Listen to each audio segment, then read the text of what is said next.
ChrisJohnson'sElementarySchoolAssemblies.com, Chris Johnson's Amazing School Assemblies. I want to thank you for visiting my webpage. This particular webpage is all about the Goofy Kooky Math Show. As you know, sometimes it's hard to get kids interested in math. Now, this particular show does not teach kids math, but it does get them more motivated about math. We get kids excited about math in fun ways, using games and contests and magic, and there's different content based on the age level of the kids. We also reinforce certain concepts too, such as perimeter, circumference, fraction, division, subtraction. We reinforce a lot of the concepts they already hear every day.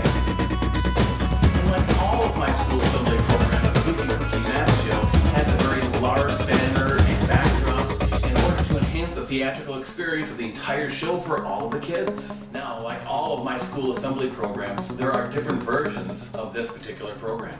We've got versions for grades K through 2, 3 through 5, and even 6 through 8. Yes, there's even a middle school version of the Goofy Kooky Math Show. So check out some clips from the Goofy Kooky Math Show.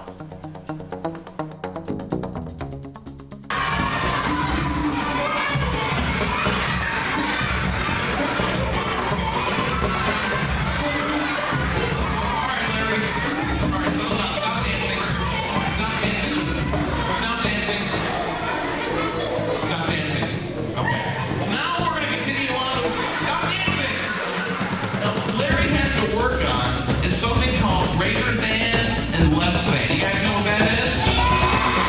Because Larry found out one day that his mouth actually makes the same symbol as greater than and less than. So Larry's gonna go, he's gonna look at each one of these numbers, the whole bunch of them. You guys have done the numbers. So, okay, Larry, you ready, Larry? Okay, great. So look at the two cards.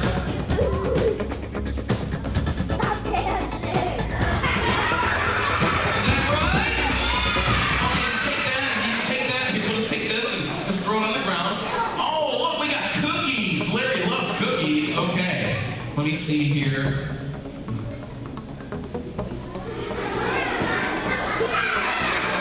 Is that right? Think of when you think of math. Think of numbers. And I got a bunch of numbers right here. 4, 1, 5, 3, 6, 2. Are those in the right order? All right, everybody count to 3. 1, 2, 3. Look at that.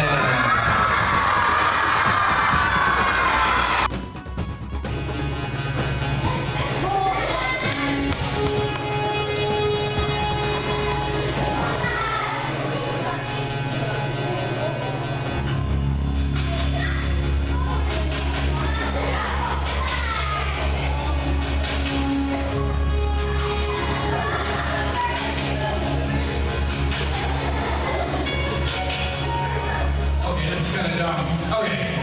Maybe you want. Okay, yeah. This is called a Hoberman sphere. It was made by a guy by the name of Spear. Anyway, so we got the Hoberman sphere, and it opens up like this, and you can see, look, we've got some three-sided objects. Who knows what a three-sided object is?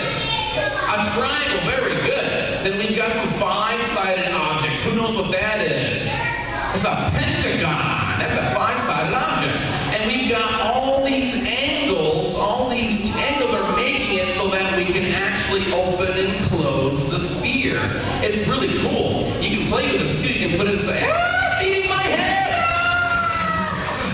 Hold the other end of the rope like this. And the game is you can pretend your hands are super glued to the rope. You cannot remove your hands from the rope. Now with your hands super glued to the rope, without letting go of the ends, you gotta see if you can tie the rope into a knot. I'll give you a few seconds to tie it into a knot. Give it a try, guys. Try to tie the rope into a knot without letting go of the ends. Oh, we'll give them a few more seconds. 5, 4, 3, 2, 1. Oh, that's okay. As you might know, there's a secret to this. Let me show you the secret. Okay. I'm going to borrow your rope, but first, watch, don't do this. I'll show you how to do it in a minute. I'm going to do this. I'm going to put my hands into a knot. And I want you to do me a favor. Take your end of the rope, put it right here. Take your other end of the rope, and right down here. Okay, great. Now, my hands are tied into a knot. The rope is not tied into a knot, but my hands are. Now, if I'm going to let go of the ends, I'm simply going to untie my arms, transferring the knot to the rope. Slowly, it'll work better. Now, slowly untie your arms